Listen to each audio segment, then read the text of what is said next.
Pour ne rien rater de nos programmes, n'oubliez pas de vous abonner à nos deux chaînes YouTube, le Média TV et le Média 24/7, et d'activer la cloche. On voit très bien que le Premier ministre a une volonté de faire peur, comme on l'a dit, de créer un effet de sidération pour que cet effet de sidération entraîne une acceptation de la population, plus large de la population. Donc je suis assez persuadé qu'au final, on n'aura pas, en termes de déficit, les réductions escomptées. Donc l'ensemble des Français vont souffrir pour un résultat qui ne va pas être à la hauteur. Oui, l'économie fonctionne aujourd'hui plus pour une partie, mieux pour une partie que pour le reste de la population. Bonjour tout le monde, je suis ravie de vous retrouver pour un nouvel épisode de l'Instant Porcher. Avec tous les discours qu'on entend autour de nous, notre meilleure arme, c'est de les connaître et de les comprendre. L'extrême droite, aidée par les médias financés par les milliardaires, cherche à imposer sa vision en muselant la diversité des voix et en bafouant le pluralisme. Pour riposter, le média lance Riposte, une campagne citoyenne cruciale pour bâtir une chaîne d'information indépendante et populaire. Sur les réseaux sociaux et sur la TNT francilienne, nous voulons porter les voix qui dérangent, celles qu'on ne veut pas entendre ailleurs. Cette bataille pour la démocratie nous concerne toutes et tous. Rejoignez-nous et soutenez la riposte sur campagne.lemediatv.fr. Bonjour Thomas. Salut Isa. Alors avec toi aujourd'hui au programme, Bayrou a décidé d'annoncer en plein été à quelle sauce les Français allaient être mangés en 2026 et ça va être assez drastique. C'est parti.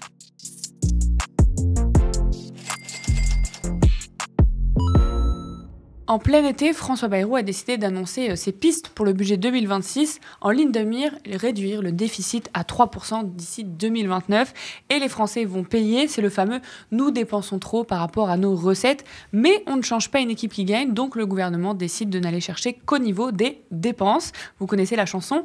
Le Premier ministre annonce que l'année 2026 sera une année blanche. Tout est gelé, les budgets, le barème de l'impôt, pas de prestations revalorisées, les salaires non plus. Mais ce n'est pas tout, le gouvernement annonce aussi suppression de 2 jours fériés, durcissement encore de l'assurance chômage et on se questionne aussi sur la fin des 35 heures pour en rajouter, et de la 5e semaine de congés payés contre une rémunération. Au total, c'est plus de 40 milliards d'économies qui sont visées. Pour 2026, Bayrou annonce 20 milliards d'économies sur la dépense publique, 10 milliards sur l'État et ses opérateurs, avec des réorganisations, des fusions et la suppression de 3000 postes, 5,3 milliards sur les collectivités locales, donc ça c'est vos mairies, vos bus scolaires, vos crèches, l'entretien de la voirie, etc. On a l'habitude d'en parler. Et 5,5 milliards sur les dépenses sociales, donc les services publics, les classes moyennes, les précaires, les chômeurs, les malades. Ça ne sera pas votre année. Et la santé n'est pas épargnée non plus, on le sait. Pour faire des économies, François Bayrou a affirmé vouloir responsabiliser les patients. Ça passe par l'augmentation des plafonds annuels des franchises et participations forfaitaires et des montants payés sur les médicaments et actes médicaux. Aussi le durcissement de l'ALD et les remboursements. Et puis enfin s'attaquer aux arrêts maladie. Au total, un effort de 5 milliards. Mais ne vous inquiétez pas, François Bayrou a dit que l'effort est juste et partagé. Thomas, à force d'analyser les budgets, un après un, austérité après austérité, on est d'accord que ces besoins d'économie servent à appliquer une idéologie politique, parce que ces coups de rabot ici et là vont rien régler sur la question de fond.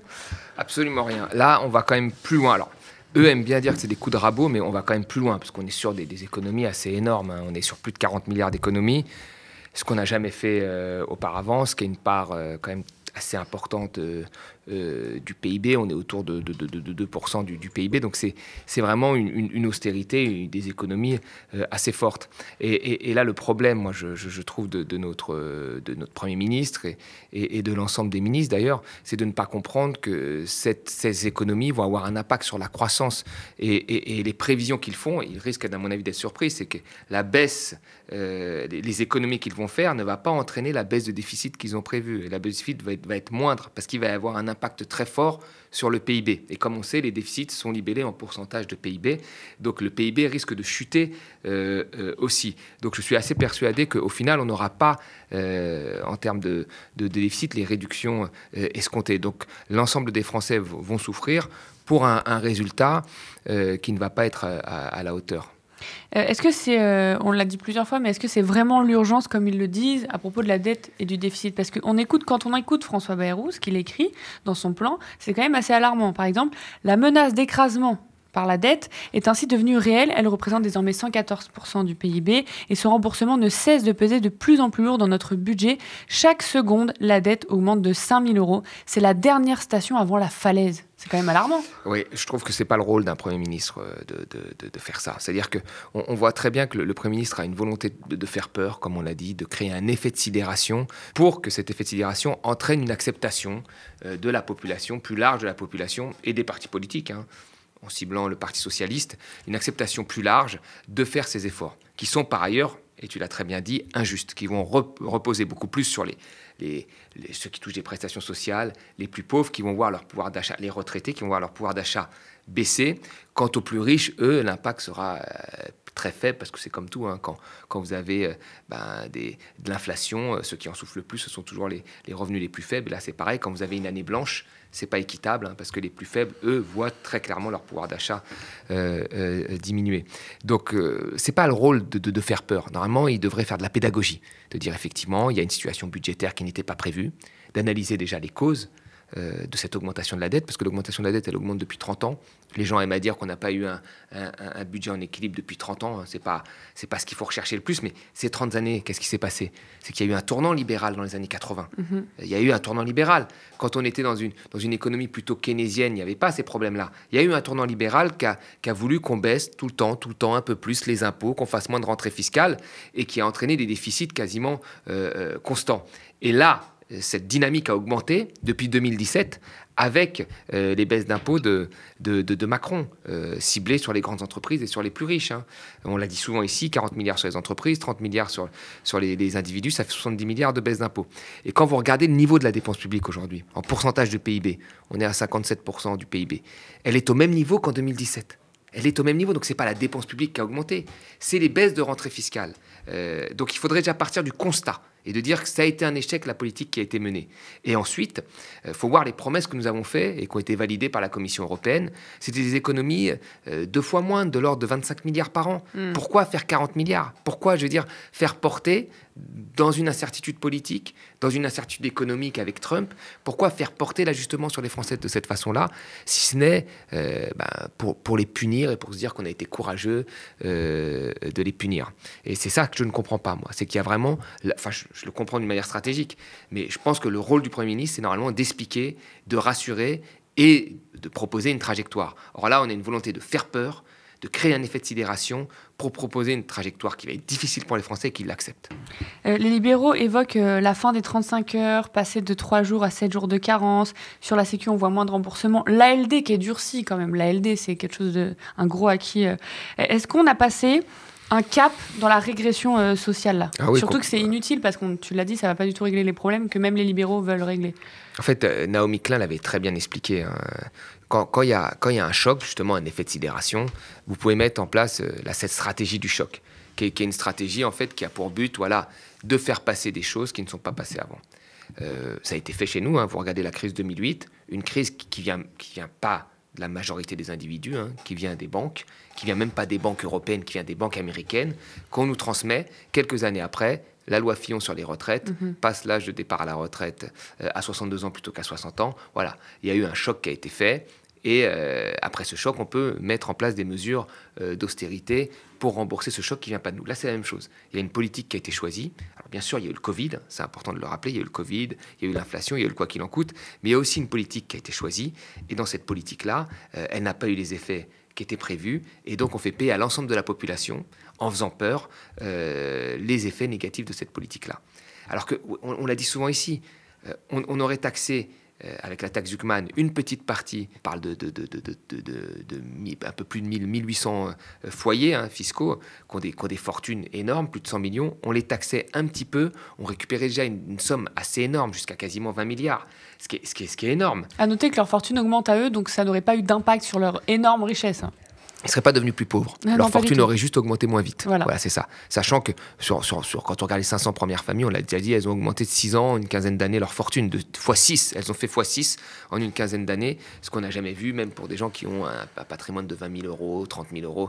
Personne n'a vu son patrimoine multiplié par 6 en 15 ans. Alors qu'eux, on parle de milliards, ça a été multiplié par 6. Donc, on les aurait taxés. Et là, tout ça, ça a été écarté. On n'en parle pas. Alors là, ils parlent de pseudo 4 milliards, mais sans qu'il y ait un contour très précis. Alors que pour le reste, là, on sait très bien que sur l'année blanche, les prestations vont être gelées. Et je veux dire, là où c'est idiot, c'est qu'une prestation gelée, que fait quelqu'un qui touche le RSA ou des prestations chômage? On l'a déjà dit plusieurs fois. Voilà. Il ne place pas sur des comptes en Suisse, il n'épargne pas, il ne va pas acheter des actions. Il le consomme. Donc ça profite in fine au secteur privé. Là, quand on fait des économies sur les collectivités, et tu l'as très bien dit, les collectivités, c'est des services, mais c'est aussi de la commande publique. De la commande publique qui profite à qui? Au secteur privé. Et là, vous faites des économies, c'est le secteur privé, par exemple le bâtiment, la rénovation des bâtiments, qui va en pâtir. Donc tout ça est un circuit, l'économie c'est un circuit. Quand tu coupes quelque part, il y a quelqu'un derrière qui va avoir moins d'argent. Il va y avoir moins de consommation. Et je veux dire, les commerces de proximité dans les quartiers populaires qui vivent en partie grâce aux prestations, vont en pâtir. On dirait qu'ils font absolument tout pour ne pas aller chercher ou regarder dans l'imposition des plus riches ou des grandes entreprises. C'est-à-dire que d'un côté, on a un ministre qui nous dit vraiment on est à 2 doigts de tomber de la falaise, et de l'autre, c'est impossible d'aller chercher même le moindre million chez les grandes fortunes qui, encore une fois, ne participent pas à la même hauteur que les Français. C'est pas comme si on demandait un effort supplémentaire par rapport aux autres plus riches. On leur demande juste, pour l'instant, d'être pareil. Et ça, c'est même pas concevable dans le logiciel. Donc, est-ce que ça montre pas que ces besoins d'économie, c'est juste pour derrière servir à un vrai projet politique qui est la casse du modèle social? Moi, je pense que c'est très clairement ça. Et comme tu le dis, c'est-à-dire qu'aujourd'hui, je pense que la plupart des gens, mais même quand on regarde, même parfois des spécialistes qui observent le fonctionnement de l'économie ces dernières années, on voit très bien que l'économie est au service d'une minorité plus que d'une majorité. Les fameux 1%. Les fameux 1%, voilà. Avec dans les 1%, les 0,01% là, qui ont vraiment bénéficié très clairement de Macron. Donc, oui, quand on voit ce plan, il y a des gens qui vous disent oui, il n'est pas si dur, etc. Mais il y a quelqu'un qui est très satisfait, c'est par exemple le MEDEF. Voilà. Il était très content. Il était très content. Ça veut dire qu'il a eu gain de cause. Donc oui, l'économie fonctionne aujourd'hui plus pour une partie, mieux pour une partie que pour le reste de la population. Et nous vivons en société. Et quand on vit en société, ça ne peut pas continuer comme ça. Et on ne peut pas avoir une matière aussi importante que l'économie qui échappe, je veux dire, à la majorité des gens pour profiter qu'à une partie. Ça ne veut pas dire que tout est mauvais. Nous avons l'héritage d'un modèle social qui fait qu'aujourd'hui, 57% des gens ont un revenu disponible, c'est-à-dire ont de l'argent plus élevé que ce qu'ils gagnent, grâce à la redistribution. C'est une bonne chose. Mais pour certains, c'est trop. Donc il faut casser ce modèle petit à petit. L'État social existe dans tous les pays riches. Il a été construit dans les 30 Glorieuses. Mais depuis les années 80, il y a une volonté d'affaisser, d'abaisser les parts de redistribution pour qu'il y ait une partie de l'économie qui en profite le plus. Et quand on voit aujourd'hui la part de PIB que reçoivent les 1%, elle a augmenté très fortement ces 20-30 dernières années. Ce qui veut dire que l'économie fonctionne mieux pour ces gens-là que pour le reste de la population. Sur la taxe Zucman, tu en as parlé, donc c'est cette proposition de taxer les plus riches, un impôt à hauteur de 2%, on en a déjà parlé, je vous renvoie vers l'épisode si vous voulez aller plus loin. Le gouvernement s'est quand même expliqué de pourquoi il refusait d'aller taxer les plus riches. Il y a Sophie Primas, qui est porte-parole du gouvernement, qui avance que ça va fragiliser l'économie si on taxe les plus riches. On est encore, après tous les travaux, tout ce qui a été expliqué, dans cette théorie de si on perd les plus riches, si on perd les grandes entreprises, la France tombe. Une chose qui est sûre, quand on prend la question à l'inverse, c'est que de baisser les impôts sur les plus riches n'a pas profité à l'ensemble de l'économie. Surtout que ce n'était pas conditionné. Voilà, ça n'est pas conditionné. C'est juste cadeau, quoi. Ça n'a pas permis à de l'investissement privé, parce qu'au départ, c'est de dire ils payent moins d'impôts, donc ils vont investir, et comme ils investissent, ils vont créer de l'emploi. Donc voilà, la baisse des impôts crée de l'investissement qui crée de l'emploi. En fait, la baisse des impôts a surtout créé de l'argent qui a été aux actionnaires via des dividendes ou des placements financiers qui ne profitent pas à l'économie réelle. Et donc, ça n'a pas fonctionné. Donc, on doit partir déjà de ça. Ensuite, dire que le fait de taxer très légèrement un peu plus des très riches va entraîner une fuite, va entraîner... Toutes les études montrent l'inverse, y compris quand l'ISF, qui était une taxe qui était beaucoup moins ciblée vraiment que la taxe Zucman, qui était vraiment sur une population beaucoup plus large, une assiette plus large, on était plutôt à 400 000 ménages, alors que là on est à 1800 ménages, il n'y avait pas la fuite qu'on nous disait, il y avait 0,2% des assujettis qui partaient. Donc rien du tout. Donc on ne peut pas s'interdire de tenter des choses selon des théories qui ne fonctionnent pas et qui n'ont pas été vérifiées. Donc là on voit bien pareil qu'il y a une volonté de marteler, de faire du bourrage de crâne pour que les gens se disent bon, cette chose-là on ne peut pas la mettre. On doit la mettre de côté, on ne peut pas la mettre en application. Après, on ne peut pas la mettre en application, qu'est-ce qui reste? Il reste les retraités, les prestations sociales, le RSA, les collectivités locales. Mais on ne peut pas faire ça. Si on demande des efforts aux uns, on doit demander des efforts aux autres aussi. Donc là, il y a une volonté vraiment de protéger. De toute façon, ce gouvernement a toujours fait ça. Il protège les plus riches, qui n'ont pas besoin, eux, d'être protégés en réalité. Et ce qui est marrant, entre guillemets, dans le macronisme, c'est que tous les ans, on a l'impression qu'ils découvrent que ça ne va pas, pour eux, le déficit. Ils découvrent la dette, comme s'ils n'étaient pas au pouvoir depuis 7 ans, depuis 6 ans, depuis 5 ans. Comme si ça tombait du ciel et ce n'était pas le résultat même de leur politique à eux. Tout à fait, exactement. Alors qu'il y a des moyens, encore une fois, si on fait de la pédagogie et qu'on est sérieux, et ce que devrait faire Bayrou, il y a des moyens d'expliquer pourquoi cette dette a augmenté. Voilà, il y a une partie, vraiment, on l'a souvent dit ici, qui fait que, à cause de la crise du Covid, comme à cause de la crise de 2008, qui a fait faire un bond à la dette, à cause, en partie, des chèques qui ont été faits pendant l'inflation, les chèques carburant, etc., parce qu'on a choisi de ne pas indexer les salaires, ce qui n'aurait probablement pas coûté grand-chose. Enfin, en tous les cas, moins, on a fait des chèques. Il y a une partie qu'il faut expliquer, mais il y a aussi une partie très claire, qui a été des erreurs de prévision qui sont dues au fait qu'il y a eu des surestimations de croissance dues aux baisses d'impôts. Et ça, c'est la partie où le gouvernement est fautif. Et c'est la partie où elle devrait dire, écoutez, moi je vous explique, la dette a augmenté pour telle raison, mais une autre partie est due au fait que, voilà, il y a eu ça, et donc on va corriger ça. Mais là, plutôt que de dire ça, on dit, vous avez été trop gâtés, vous avez été trop riches, nous sommes le système le plus généreux, et donc on doit faire des coupes. Alors que c'est faux, la dette n'a pas augmenté pour ça. D'ailleurs, elle a augmenté aussi dans des pays comme les États-Unis qui n'ont pas le même système social que nous. La dette a augmenté pour un certain nombre de raisons, mais aussi pour des erreurs de politique fiscale, de contre-révolution fiscale qui n'ont pas créé ce que ça devait créer. Et ça, il faut parfois le reconnaître et revenir là-dessus. Mais c'est trop dur à reconnaître. Et d'ailleurs, Macron avait ce logiciel-là. Et beaucoup de gens se posaient la question de savoir si Macron était de gauche ou de droite. On en a souvent rigolé ici. Mais aujourd'hui, on voit que Macron a été le marchepied très clair d'un gouvernement de droite. Et qu'aujourd'hui, il y a une espèce de fusion entre le macronisme et la droite la plus radicale de Retailleau. À l'heure où l'INSEE montre encore une fois que la pauvreté augmente en France, donc 7e puissance mondiale, et championne des millionnaires, milliardaires qui adorent s'installer ici, est-ce que c'est décent de se dire je vais geler les prestations sociales? Parce qu'on parle beaucoup d'économie, mais il y a quand même un symbole humain qui est assez violent là, à se prendre sur ce budget 2026. Bien sûr. Et surtout qu'il y a eu déjà un tas de réformes qui ont été faites sur l'assurance chômage.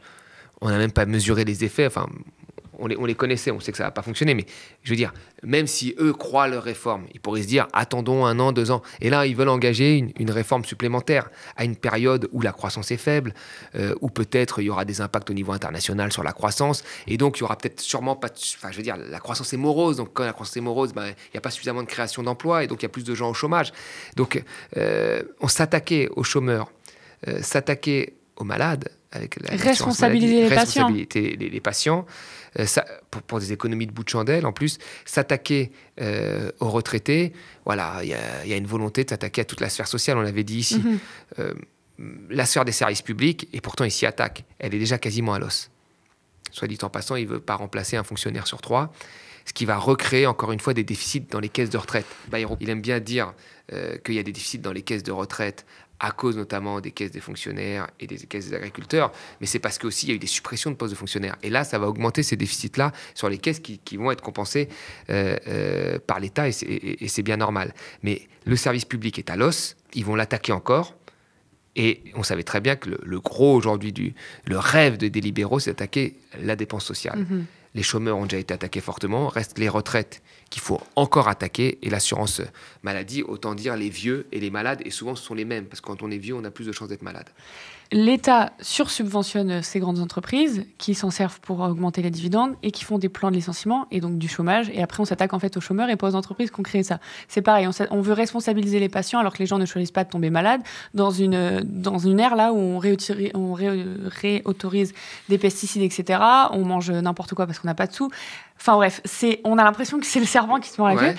Et surtout, les Français sont de moins en moins, enfin ils l'ont jamais été, mais il y a de moins en moins ils ferment de moins en moins les yeux sur ce système qui commence vraiment à montrer en fait son vrai visage. Et il y a beaucoup d'appels à mener des fronts de la rentrée sociale. Et ça rappelle le début du premier quinquennat Macron. Est-ce que cette fois, Emmanuel Macron est allé trop loin? Est-ce que tu crois à une fronde sociale à la rentrée qui ne sera pas forcément politisée à gauche? On l'a vu, les Gilets jaunes, c'était assez parsemé. Mais est-ce que là, il y a une fronde sociale qui est en train de monter? Des gens qui sont en mode, bon, on ne comprend pas tout à l'économie, mais par contre, là, on sent qu'il y a de l'argent en haut, que nous, on n'en a plus, et c'est quand même bizarre. Oui, il y a une colère. Ça, c'est sûr qu'il y a une colère.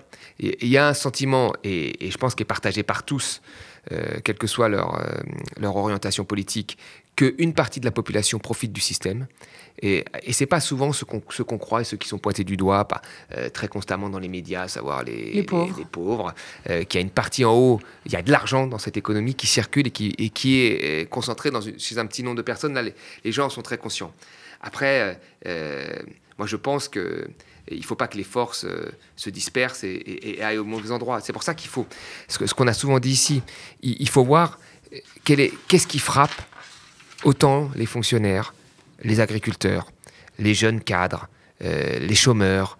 Il faut politiser la colère. Voilà, et c'est très clairement pour moi le fonctionnement de l'économie. Le fonctionnement de l'économie. Tous ces gens sont victimes de l'austérité, sont victimes de la financiarisation de l'économie, sont victimes de la mondialisation, sont victimes, via l'austérité, de la perte de services publics. Et donc, c'est comment on fait aujourd'hui pour avoir plus de services publics, des meilleures redistributions sociales, des meilleurs partages de la richesse créée dans l'entreprise avec des salaires qui augmentent, un rapport de force en faveur quand même de la majorité plutôt que de la minorité. Et ça, c'est la question économique. Mais malheureusement, la question économique, c'est une question en fait qui est aujourd'hui, par certains milliardaires qui ont une idéologie, qui est en fait mis de côté, et d'autres sujets sont mis en avant pour ne pas s'attaquer à ce système-là. Parce que si on commence à s'attaquer à l'économie, on s'attaque aussi à ces milliardaires que l'on cite tout le temps, qui n'ont pas intérêt à ce que ces choses-là changent. Et on rappelle aussi que l'extrême droite n'est pas l'ami du peuple et que son programme est extrêmement libéral aussi et en faveur des plus riches. Et c'est bon de le rappeler de temps en temps. Parce qu'on voit qu'elle essaye là de dire oh, le budget Bayrou, machin, les pauvres, les classes moyennes, parce qu'ils adorent, les classes moyennes et les agriculteurs vont en pâtir, etc. On rappelle que leur programme et leurs votes sont extrêmement libéraux et en faveur des plus riches. Donc c'est bien de faire un petit... Et on en a fait une émission là-dessus, on avait décortiqué le programme de Marine Le Pen en 2022. Et de toute façon, on le refera évidemment à la rentrée parce qu'il y a plein de choses qui vont être dites et beaucoup de bêtises, je pense, à déconstruire. Merci Thomas. Merci Lisa.